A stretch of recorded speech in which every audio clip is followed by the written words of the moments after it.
It's sink or swim in the river. Turn the wheel, crushed by waves, our timbers groan and wail. The night beckons. Welcome back to the Undead Laboratory. Today we're going to be working on part 3 of the rocking pirate ship. If you haven't watched parts 1 and 2, you actually may still get some benefit, but it isn't recommended. As mentioned towards the end of part 2, most of the footage for the rest of the construction was lost. This video will be mostly made using pictures and 3D models. With that out of the way, let's get started. First we need to add the keel of the ship. For this we need a 2x12 that was given a curved shape and attached to the front. If you remember part 1, we had some blocking to raise the front of the ship. We want to do the same for the 2x12. We want to make sure it has clearance from the ground. Again, from part 1, we added small blocks of 2x4s to give us a surface area to add to the side of the ship. We're going to do the same here. We want to add blocks vertically here and one diagonally. This is going to define the shape of the front of the ship.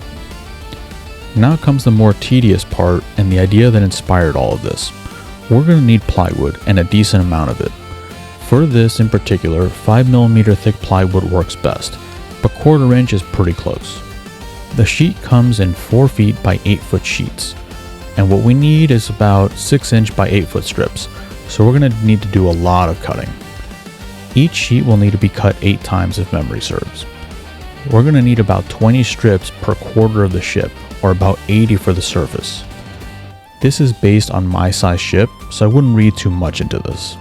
On the 2x4 blocks that we added earlier, we're going to screw in one of our strips vertically. This is going to be where we're going to be attaching most of our hull. We will need to do the same for the side of the ship. In part 1, we made a vertical and diagonal side, and we just needed the surface area. I did this part based on feel, and it was technically incorrect. I started from the top and worked my way down. It made the process easier, but someone who knows about ships would know that this is incorrect. I will do my best to explain the correct way to do it. We're still going to need to add one strip to the top for support. At the very top of the vertical strip, attach a horizontal strip from the front to the side of the ship. Screw these using... What did he say? Screw these in using 2 screws on each side. We want to make sure this is secured. In the middle, we're going to add another strip going vertically. I highly suggest using spring clamps here to help with the next part. Clamp the strip into position on the side and the middle. Using a small block, a 2x4 block works well here. Mark the angle you need to cut the strip at the front so it is vertical with the keel of the ship. Cut this bit off with a jigsaw.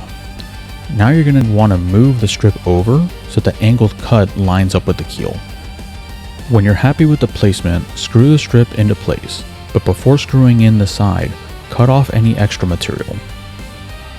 For the next strip, mainly what we're looking for is that there isn't any gaps. We don't want any light peeking through. Also, the top ended up being longer than 8 feet, so you can casually just add extra length as you need.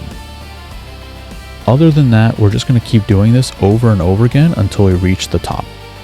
The sides are a bit easier. Take a strip, clamp it to the top and bottom of the sides, and make sure the curve looks good, and mark the amount needed and cut off any extra. When you're satisfied, remove the strip and place it somewhere where you have plenty of room. It is easiest to do this on a table if you have that kind of space. Just make sure you don't attach it to anything underneath. Lay the strips down vertically. We're going to attach strips horizontally, but again, we want them to overlap so no light gets through. When the sides are complete, we can take them and simply screw them to the frame of the ship, where we measured it earlier. Lastly, we can add a strip to cover the joining location of the front and the sides of the hull. Unfortunately, this is the end of part 3. In part 4, we're going to talk about the actual mechanisms that make the ship rock, so subscribe for that one.